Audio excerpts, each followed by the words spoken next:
নমস্কার, উত্তর পূর্বাঞ্চলের বিশেষ কিছু সংবাদ নিয়ে নর্থ ইস্ট নিউজে আপনাদের স্বাগত জানাই। মণিভূষণ চৌধুরী। বিস্তারিত সংবাদের আগে এক নজরে দেখে নেই আজকের সংবাদ শিরোনাম।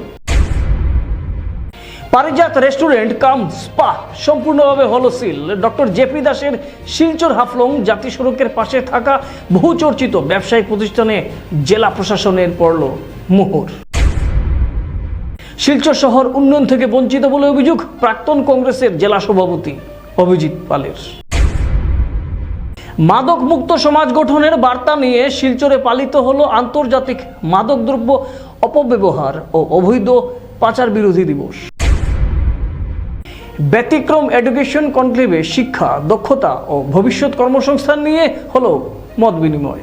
এবার সংবাদ বিস্তারিত। ডক্টর জেপি দাসের শিলচর হাফলং জাতীয় সড়কের পাশে থাকা বহুচর্চিত পারিজাত রেস্টুরেন্ট কাম স্পা সম্পূর্ণভাবে সিল করে দিল কাছাড় জেলা প্রশাসন। বিগত কিছুদিন আগে পারিজাত রেস্টুরেন্ট কাম স্পা পুলিশের হানা নিয়ে অবৈধ কার্যকলাপের সঙ্গে জড়িত জেপি দাসকে আটক করে আদালতে প্রেরণ করে এ সংবাদ প্রকাশ হয়েছিল। এদিকে মঙ্গলবার পুলিশ সম্পূর্ণ আইনি পদ্ধতিতে পুলিশ সুপার ক্রাইম রজত কুমার পালের উপস্থিতিতে পারিজাত রেস্টুরেন্ট সিল করে দেয় পুলিশ প্রশাসন। পুলিশ সুপার ক্রাইম রজত কুমার পাল সংবাদ মাধ্যমকে জানান, অবৈধ কার্যকলাপের বিরুদ্ধে গড়ে ওঠা স্পা সেন্টারের বিরুদ্ধে বা হোটেলের বিরুদ্ধে পুলিশের অভিযান অব্যাহত থাকবে। নর্থ ইস্ট নিউজের বড় ভিল ইনচার্জ সুরজিৎ চক্রবর্তীর প্রতিবেদন। মঙ্গলবার শিলচর জেলা কংগ্রেস কার্যালয়ে সাংবাদিক সম্মেলনে প্রাক্তন জেলা সভাপতি অভিজিৎ পাল বলেন, শিলচর শহরের রাস্তাঘাটের বেহাল দশা, প্রেমতলা, হাসপাতাল রোড, মেডিকেল রোডে বিশাল গর্ত, অল্প বৃষ্টিতে জল জমে দুর্ঘটনা ঘটছে, লোক আহত হচ্ছেন। এছাড়াও বিভিন্ন স্থানে রয়েছে একই সমস্যা। তিনি ক্ষোভ প্রকাশ করে বলেন, শহরবাসী নরক যন্ত্রণায় আছেন। মন্ত্রী বিধায়করা নির্বাচনের আগে শুধু প্রতিশ্রুতি দেন, বাস্তবে উন্নয়ন নেই। মহাসড়কের কাজও অর্ধসমাপ্ত, অথচ বারবার পরিদর্শন হয়। অভিজিৎ প্রশ্ন তুলেন, বিজেপি সরকার থাকাকালীন বরাক উপত্যকায় কি উন্নয়ন হয়েছে? মন্ত্রী বিধায়কেরা তা দেখাতে পারবেন কি? পৌরসভার টাকা খরচের হিসাবও নেই। তিনি দাবি জানান, জনসমক্ষে হিসাব তুলে ধরা হোক এবং শিলচরের রাস্তা ও মহাসড়কের কাজ দ্রুত শেষ করা হোক। নর্থ ইস্ট নিউজের বড়াই ভ্যালি ইনচার্জ সুরজিৎ চক্রবর্তীর প্রতিবেদন। আজকে বিশেষ করে শিলচর শহর যদি আমরা দেখি, তাহলে এই যে আজকে capital travels two medical college অব্দি যে রাস্তার যে ভয়ানক অবস্থা, যেখানে সাধারণ মানুষ চলাচল করার মতো উপযুক্ত নয়, যেখানে আজকে একটা রোগী রাস্তার মধ্যে মৃত্যু হয়, আজকে একটা ডেলিভারি পেশেন্ট রাস্তার মধ্যে জ্বালা যন্ত্রণা ভুগতে হচ্ছে, রাস্তার মধ্যে প্রসব হচ্ছে, এই অবস্থা শিলচর মেডিকেল রোডে, যেটা লাইফ লাইন শিলচর শহরের, সেই রাস্তা নিয়ে আজকে ওনারা আবার সরকার হওয়ার পর, মন্ত্রী হওয়ার পর একবার এনএচএডি সিগন্যাল দিয়ে যে মেরামতের কাজটুকু এখন পর্যন্ত শুরু করা হয়নি। আজকে রাঙ্গির খালের কাজ 2022 ডিসেম্বর মাসে এসে মুখ্যমন্ত্রী এখানে শিলান্যাস করেছিলেন, এবং দেখবেন এখানে সাইনবোর্ড আছে এখানে 1 বছরের ভিতরে কাজ সম্পূর্ণ করার কথা। এখন পর্যন্ত 40% কাজ সম্পূর্ণ হয়েছে। এখন আবার শোনা যায় নতুন করে ওনারা মাস্টার ড্রেনেজের রোড ম্যাপ বানাবেন। তাহলে এই যে টাকাগুলো, সরকারি টাকাগুলা, সেটা কিসের জন্য? এটা কি গত 5 বছরে যারা প্রতিনিধি ছিলেন তাদের মধ্যে ভাগ বাটোয়ারা করার জন্য ছিল, না এটা অপচয় করার জন্য সেই ফান্ডগুলা স্যাংশন করা হয়েছিল? তাদের সরকার ছিল। আজকে এনএচএডিসিএল রাস্তার উপর দেখা যায় পিডব্লিউডির ফান্ড, সেই পিডব্লিউডির ফান্ড দেওয়া হয়েছিল এনএচএডিসিএল রাস্তার উপর যে ড্রেন বানানোর জন্য। আমরা দেখেছি একজন ঠিকাদার এনএচএডিসিএল মেরামতির কাজ পেয়েছিলেন, পিডব্লিউডি ড্রেনের কাজও পেয়েছিলেন। সেই কাজ আজকে যে এনএচএডিসিএল যে রিপেয়ারিং এর কাজ হয়েছিল 2023-24-এ, সেটা আজকের দিনে অবস্থা নেই। 1 বছরের মধ্যে সেই কাজ শেষ। ড্রেনের কাজ হয়েছিল, সেই ড্রেন আজকের দিনে মন্ত্রী বলছেন যে সেই ড্রেনগুলা স্লোপ মিলানো যাবে না, নতুন করে মাস্টার ড্রেনেজ বানানো হবে। কেন সেটা 10 বছর আগে বানানো হলো না? কেন ওনাদের ডাবল ইঞ্জিনের সরকার ছিল সেন্ট্রাল এবং স্টেটে, কেন ওনারা একবারে মাস্টার প্ল্যান বানিয়ে এখানে কাজ শুরু করেননি? বারবার জনসাধারণের টাকা লুট করা হবে উন্নয়নের নামে, বারবার মানুষকে হেনস্থা করা হবে যে এখানে ডেভেলপমেন্টের কাজ চলছে বলে মানুষ ঘর থেকে বেরোতে পারে না। আমরা দেখেছি গত 5 বছর অনেক মানুষ ঘর থেকে ডেড বডি পর্যন্ত বার করতে কষ্ট হয়েছে যে এখানে ড্রেনের কাজ চলছে। মানুষও সহ্য করেছেন যে না, ঠিক আছে, আমাদের একটা ডেভেলপমেন্ট হচ্ছে, আমাদের ড্রেন হচ্ছে, ঠিক আছে, আমরা কিছুদিন কষ্ট করে চলে যাই। সেই ড্রেনের কাজগুলো আজকের দিনের মধ্যে সম্পন্ন হয়নি। আবার বলা হয়েছে নতুন করে এখন বানানো হবে, মাস্টার প্ল্যান বানানো হবে, আবার ল্যান্ড একুইজিশন করা হবে। এই শিলচরের মানুষকে, বরাক উপত্যকার মানুষকে আর কতবার ওনারা নতুন নতুন করে টুপি পিন্ধাবেন? কতবার করে নতুন করে মানুষের কাছ থেকে আবার এই মানুষের ট্যাক্সের টাকা দিয়ে বারবার উন্নয়নের নামে এখানে ইয়ে করা হবে। মাদক মুক্ত সমাজ গঠনের বার্তা নিয়ে শিলচরে পালিত হলো আন্তর্জাতিক মাদকদ্রব্য অপব্যবহার ও অবৈধ পাচার বিরোধী দিবস। গান্ধী ভবনে মনমোহন ঘোষ অনিল দাস মেমোরিয়াল কলেজের রেড রিবন ক্লাব ও এনএসএস ইউনিটের উদ্যোগে এবং অসম স্টেট এইডস কন্ট্রোল সোসাইটির সহযোগিতায় সচেতনতামূলক অনুষ্ঠান অনুষ্ঠিত হয়। এবছরের প্রতিপাদ্য ছিল বিশ্বের মাদক সমস্যা, বিদ্যমান সংকট, নতুন চ্যালেঞ্জ এবং উদ্ভাবনী প্রতিকার। অনুষ্ঠানে সাংসদ পরিমল শুক্লবৈদ্য, বিধায়ক রাজদীপ গোয়ালা, উপাচার্য ডক্টর নিরঞ্জন রায় সহ বিশিষ্টরা উপস্থিত ছিলেন। বক্তারা বলেন, মাদক ব্যক্তি, পরিবার ও সমাজকে ধ্বংস করে। তরুণদের মাদককে না বলার মানসিকতা গড়তে হবে। শিক্ষার্থীদের শপথ গ্রহণ ও আলোচনার মাধ্যমে মাদক মুক্ত সমাজের বার্তা দেওয়া হয়। সুস্থ সমাজ গড়তে প্রশাসন, শিক্ষা প্রতিষ্ঠান ও অভিভাবকদের সম্মিলিত উদ্যোগ জরুরি। নর্থ ইস্ট নিউজের প্রতিনিধি রাজুদের প্রতিবেদন।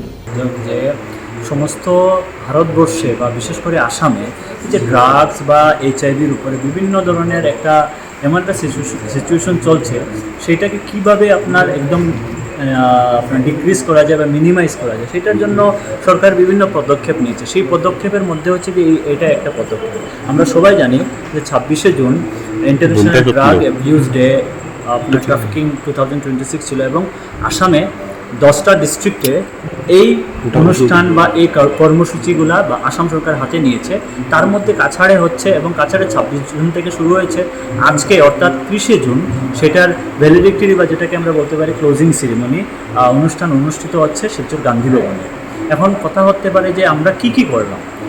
অ্যাকচুয়ালি এই যে স্লোগান বা কুইজ কম্পিটিশন বা ডিবেট, এটা তো বিভিন্ন রকম বিভিন্ন সময় বিভিন্ন অনুষ্ঠানে হয়।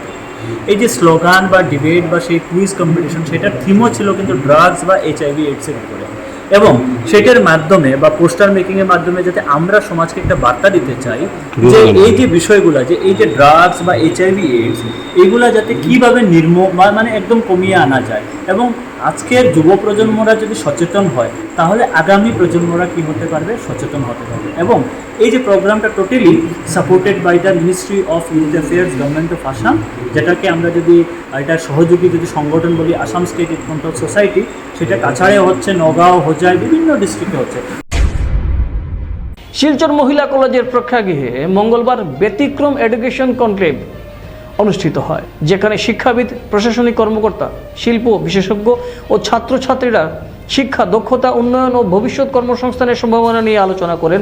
উদ্বোধনী সভায় উপস্থিত ছিলেন পদ্মশ্রী ডক্টর রবি কান্নান, গুণসিন্ধু মহারাজ, আর.এন. দত্তমণিক, ব্যতিক্রম গ্রুপের patron in chief doctor Soumen Bharati সহ অন্যান্য বিশিষ্ট অতিথিরা। Doctor Ravi Kannan, Gunasindhu Maharaj, JIS director Bidyut Majumdar বলেন, শিক্ষা কেবল একাডেমিক নয়, এটি প্রগতিশীল সমাজ ও দক্ষ কর্মশক্তি গঠনের ভিত্তি।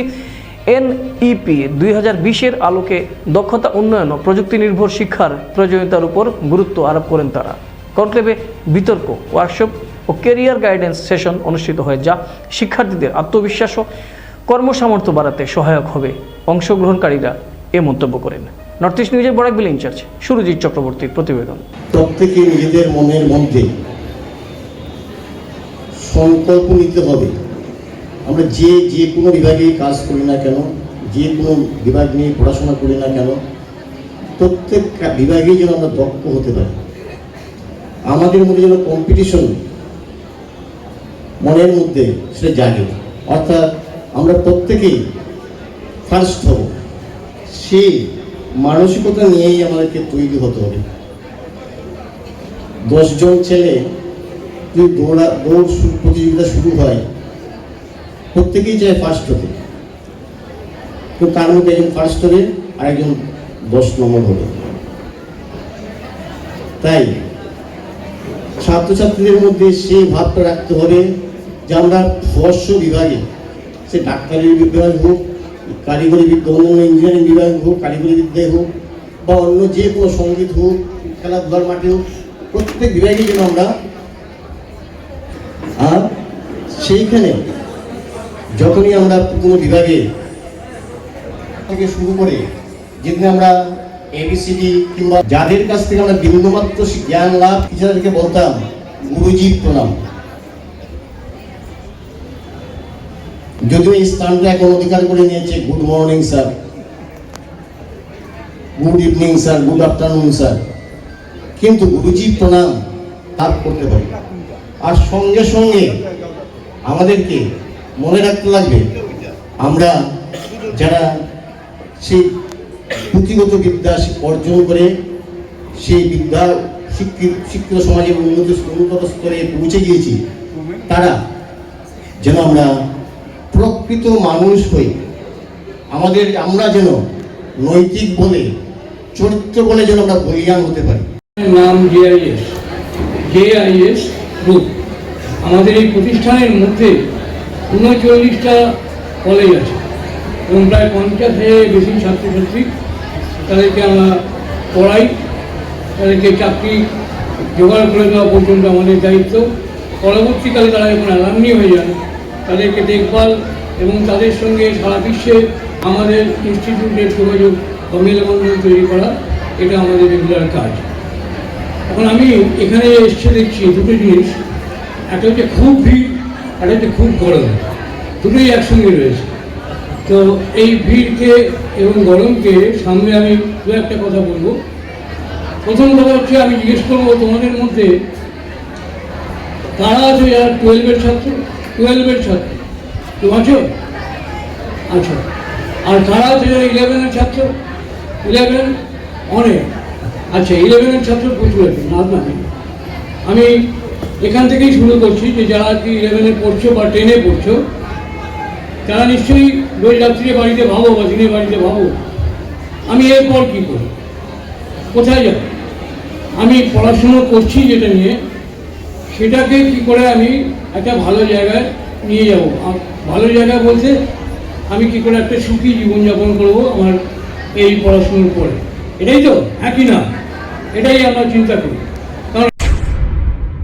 Lions Club of Badarpur Greater, Silchar Lions eye hospital ও ভ্যালিস্ট্রং সিমেন্টের যৌথ উদ্যোগে বদরপুরের ভারত স্কাউট অ্যান্ড গাইড প্রাঙ্গণে বিনামূল্যে চক্ষু শিবির অনুষ্ঠিত হয়। তা ছিল চক্ষু পরীক্ষার জন্য। ডক্টর মনদীপ চক্রবর্তী ও তার দলের তত্ত্বাবধানে 70 জনের চোখ পরীক্ষা করা হয়। এর মধ্যে 20 জনকে বিনামূল্যে IOL ছানি অস্ত্রোপচারের জন্য নির্বাচিত করা হয় এবং 35 জনকে বিনামূল্যে চশমা প্রদান করা হয়। শিবিরে উপস্থিত ছিলেন লায়ন মুকেশ আগরওয়াল, ডাক্তার স্বপন কুমার দাস, প্রদীপ্ত কুমার দে, সুজিত কর, গুরুনন্দন ঘোষ, এনামুদ্দিন, মনীষ পাল, সমীন্দ্র পাল, সমরজিৎ চক্রবর্তী ও অনুরাধা বসু। PRO সমীন্দ্র পাল জানান, এটি 2025-26 লায়নিস্টিক বছরের 15তম চক্ষু শিবির এবং আগামী 20 জুলাই বদরপুর ঘাটে 2026-27 নতুন লায়নিস্টিক বছরের প্রথম শিবির অনুষ্ঠিত হবে। নর্থ ইস্ট নিউজের বরাকবিল ইনচার্জ সুরজিৎ চক্রবর্তীর প্রতিবেদন। আজকে আমাদের বদরপুর লায়ন্স ক্লাব গ্রেটারের এটা লায়নিস্টিক ইয়ার যেটা চলছে সেটার 15তম ক্যাম্পটা আমরা করছি স্কাউট হাট। অলরেডি আমাদের প্রায় 50 জন নাম নথিভুক্ত হয়েছে, আর এর মধ্যে তার মধ্যে 12 জন আমরা অলরেডি পেয়ে গেছি। ক্যাটারেক্ট ডিটেক্ট হয়ে গেছে, ওদের আমরা পাঠাবো। আরো দেখা চলছে, হয়তো 20 হয়ে যেতে পারে আমাদের। যাই হোক, ক্যাম্পটা খুব সুন্দর হচ্ছে। শিলচর থেকে লায়ন্স আই হসপিটালের ডক্টররা এসছেন, আমাদের সব লাইভ মেম্বাররা এখানে উপস্থিত, পেশেন্টরাও খুব cooperative. Lions Club of Badarpur greater, Lions eye hospital এবং ভ্যালিস্ট্রং সিমেন্টের উদ্যোগে আজ আমরা বদরপুরে 15তম আই ক্যাম্পের আয়োজন করেছি।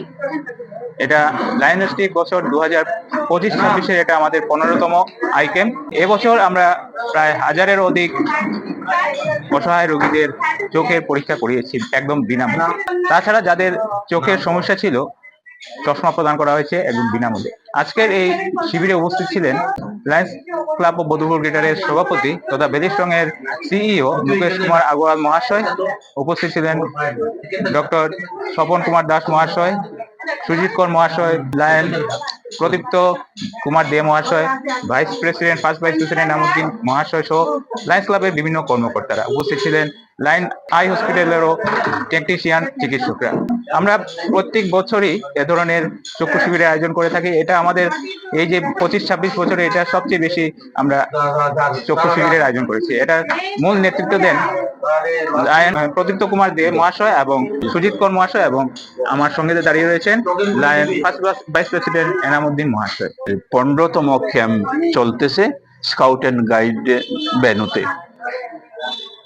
এই বছর আমাদের টোটাল ক্যাম্প হয়েছে 15 এবং আমরা প্রত্যেকটা ক্যাম্পেই খুবই ওতপ্রোত সাড়া পেয়েছি এবং যাদেরকে ক্যাটারেক্ট শনাক্ত করা হয় তাদেরকে লায়ন্স আই হসপিটাল শিলচরে নিয়ে তাদেরকে সার্জারি করা হয় এবং সেখান থেকে আবার প্রত্যেককে লায়ন্স আই হসপিটালের বাস দিয়ে পাঠানো হয়। যে আমাদের ক্যাম্পে পেশেন্টরা যখন আসেন তখন যে পেশেন্টের 1 টাকা খরচের প্রয়োজন হয় না, সম্পূর্ণরূপে ফ্রি ট্রিটমেন্ট এবং যাদেরকে চশমার প্রয়োজন হয় তাদেরকে চশমাও ফ্রি দেওয়া হয় এবং যাদের মেডিসিনের দরকার তাদেরকে প্রেসক্রাইব করা হয় মেডিসিনগুলো নেওয়ার জন্য। তো যাই হোক, আমাদের এই যে লায়ন্স ক্লাবের এই যে একটা অ্যাক্টিভিটি, যেটা আরো আমাদের অনেকগুলো অ্যাক্টিভিটি রয়েছে আমরা টাইম টু টাইম করে থাকি এবং এই বছর আমাদের মুকেশ কুমার আগরওয়াল জি ছিলেন প্রেসিডেন্ট এবং আগামী লায়নেস্টিক ইয়ারে আমাদের ক্লাবের প্রেসিডেন্ট হবেন ডক্টর স্বপন কুমার দাস। উনি আজকে আমাদের মাঝে উপস্থিত আছেন এবং আমরা আগামীতে আরো লায়ন্স ক্লাব অফ বদরপুর গ্রেটারের 25তম বৎসর পূর্তি উপলক্ষে আমরা অনেক ধরনের অ্যাক্টিভিটি গুলো আমরা হাতে নিয়েছি এবং আগামী ক্যাম্প যেটা হবে বদরপুর ঘাট সাংস্কৃতিক মঞ্চের সহযোগিতায় আমরা বদরপুর ঘাট গভর্নমেন্ট বেসিক সিনিয়র স্কুলে অনুষ্ঠিত হবে জুলাই মাসের 20 তারিখ। তাই আজকে আমি আহ্বান করছি যে আগামী ক্যাম্পে মেসেজটা আপনারা সার্কুলেট করবেন এবং আপনারা যত বেশি সার্কুলেট করবে, হয়তো কোনো মানুষ যার দরকার ক্যাটারেক্ট অপারেশনের হয়তো ফাইন্যান্সিয়াল কারণে সম্ভব হচ্ছে না, আমাদের ক্যাম্পে আসলে সেই সুযোগটা আমরা করে দিব এবং আপনাদের সহযোগিতা কামনা করি। এবং আজকের ক্যাম্পটি খুব সুন্দরভাবে চলছে। লায়ন আই হসপিটাল থেকে একজন অভিজ্ঞ টিম যারা আসে তারা খুবই সুন্দরভাবে আন্তরিকতার সহিত প্রত্যেক পেশেন্টের সাথে ট্রিটমেন্ট সহ সবকিছু সুন্দরভাবে হয়। শিলকুড়ি চা বাগান আদিবাসী ভূমি সুরক্ষা কমিটির প্রতিনিধি দল কাছাড়ের নতুন জেলা কমিশনার রাহুল কুমার গুপ্তকে স্মারকলিপি দিয়েছেন। শিলকুড়ি ধর্মকাল বোরাখাই দুর্গাকুনা চা বাগানের জমিতে বহিরাগতদের অবৈধ দখল ও ভুয়া নথি তৈরির অভিযোগ তুলে সিএম ভিজিলেন্সের মাধ্যমে নিরপেক্ষ তদন্তের দাবি জানিয়েছেন তারা। কমিটির পক্ষে জানানো হয়, আইন অনুযায়ী চা বাগানের জমি বহিরাগতদের দেওয়া যায় না, প্রয়োজনে আদালতে যাওয়া হবে এবং শিলকুড়িতে বৃহৎ নাগরিক সমাবেশ ডাকা হবে। মুখ্যমন্ত্রী, শ্রমমন্ত্রী সহ কর্তৃপক্ষের কাছে অবৈধ দখলদার উচ্ছেদের দাবি জানানো হবে। সভাপতি সুভাষ নুনিয়া ও সম্পাদক রাজেন্দ্র নুনিয়া বলেন, 1 ইঞ্চি জমিও ছাড়া হবে না। প্রধান উপদেষ্টা সঞ্জীব রায় জানান, চা শ্রমিকদের অধিকার রক্ষায় সর্বোচ্চ লড়াই হবে। স্মারকলিপি প্রদানে শঙ্কুমালা, দিলীপ কুমার নুনিয়া সহ অন্যান্যরাও উপস্থিত ছিলেন। নর্থ ইস্ট নিউজের প্রতিনিধি অমল ঋষির প্রতিবেদন। কাছাড়ের ডিস্ট্রিক্ট কমিশনার নতুনভাবে দায়িত্ব নিয়েছেন। আমরা ওনার সাথে দেখা করেছি শিলকুড়ি চা বাগান আদিবাসী ভূমি সুরক্ষা কমিটির মাধ্যমে, যেখানে আমরা দেখেছি যে শিলকুড়ির অধীনে আরও 3টি ফাঁড়ি বাগান আছে, বোরাখাই, জায়গাপন্না, ধরমকাল। প্রত্যেক ফাঁড়ি বাগানে বহিরাগতদের দ্বারা কিছু জায়গা দখল করা হয়েছে। আমরা অনুমান করছি প্রায় 1000 বিঘা জায়গা বহিরাগতরা দখল করে রেখেছে এবং সেটা প্রকৃতরূপে বাগান আদিবাসীদের জায়গা। আমরা বিগত দিনেও আমরা দাবি করেছি, প্রাক্তন যেখানে যিনি ডিস্ট্রিক্ট কমিশনার ছিলেন নবাগতকে আমরা দাবি করেছি, আমরা সিএম ভিজিলেন্স দাবি করেছি, সাথে আমরা ডিসি মহোদয়কে অনুরোধ করেছি ওনার টিম যাতে সরজমিনে গিয়ে ইনকোয়ারি করে বাস্তব চিত্রটা তুলে ধরে। অনেক জায়গায় দেখা যাচ্ছে যে কিছু ফলস ডকুমেন্ট বানিয়ে চা বাগানের জমিকে নিজের জমি দেখাবার চেষ্টা করা হচ্ছে। আমরা সেই ব্যাপারেও আমরা জেলা আধিপতিকে অবগত করেছি। আমরা কোনোভাবে ফলস ডকুমেন্টকে আমরা সায় দেবো না। বাগানের জায়গা, বাগানের যারা ভূমিপুত্ররা আছে ওদের দখলে থাকতে হবে। যারা বিগত 2-3 বছর থেকে এনক্রোচমেন্ট করে জবরদখল করে বাগানের জায়গা নিজের জায়গায় হাতিয়ে নিয়েছে, ওদেরকে যাতে অতি সত্ত্বর উচ্ছেদ করা হোক, সেদিকে আমরা চা বাগান সুরক্ষা কমিটির পক্ষ থেকে দাবি রেখেছি এবং ডিসি মহাশয় আমাদেরকে আশ্বাস করেছেন যে উনি এই ব্যাপারে গুরুত্ব সহকারে বিবেচনা করবেন। আমরা আপনাদের মাধ্যমে, ডিসির মাধ্যমে আমরা সিএম ভিজিলেন্সের দাবি করেছি এবং অতি সত্ত্বর আমাদের একটা টিম এই কমিটির মাধ্যমে আমরা আসামের মুখ্যমন্ত্রীর সাথে দেখা করে প্রত্যেক ব্যাপার অবগত করাবো এবং আমরা চাইবো যাতে অতি সত্ত্বর এখানে উচ্ছেদ অভিযান চালিয়ে চা বাগানের জমি চা বাগানের ভূমিপুত্রদের হাতে হস্তান্তর করা হবে। সংবাদ শেষ করার আগে আরও একবার দেখে নেই আজকের সংবাদ শিরোনাম। পারিজাত রেস্টুরেন্ট কাম স্পা সম্পূর্ণভাবে হলো সিল। ডক্টর জেপি দাসের শিলচর হাফলং জাতীয় সড়কের পাশে থাকা বহুচর্চিত ব্যবসায়িক প্রতিষ্ঠানে জেলা প্রশাসনের পড়ল মোহর। শিলচর শহর উন্নয়ন থেকে বঞ্চিত বলে অভিযোগ প্রাক্তন কংগ্রেসের জেলা সভাপতি অভিজিৎ পালের। মাদক মুক্ত সমাজ গঠনের বার্তা নিয়ে শিলচরে পালিত হলো আন্তর্জাতিক মাদকদ্রব্য অপব্যবহার ও অবৈধ পাচার বিরোধী দিবস। ব্যতিক্রম এডুকেশন কনক্লেভে শিক্ষা, দক্ষতা ও ভবিষ্যৎ কর্মসংস্থান নিয়ে হলো মত বিনিময়। এসএসসি নেটওয়ার্কে নর্থ ইস্ট মিডিয়ায় প্রতিনিয়ত বিভিন্ন সংবাদ, সঙ্গীত, নৃত্য, আসন, ক্রীড়া, চলচ্চিত্র, বিনোদনমূলক বিভিন্ন বিষয় প্রচারিত হয়ে থাকে। তাই সদা সর্বদা ভারতের উত্তর পূর্বাঞ্চলের পাশাপাশি অন্যান্য স্থানের বিশেষ কিছু খবরের জন্য দেখতে থাকুন নর্থ ইস্ট নিউজ। ধন্যবাদ।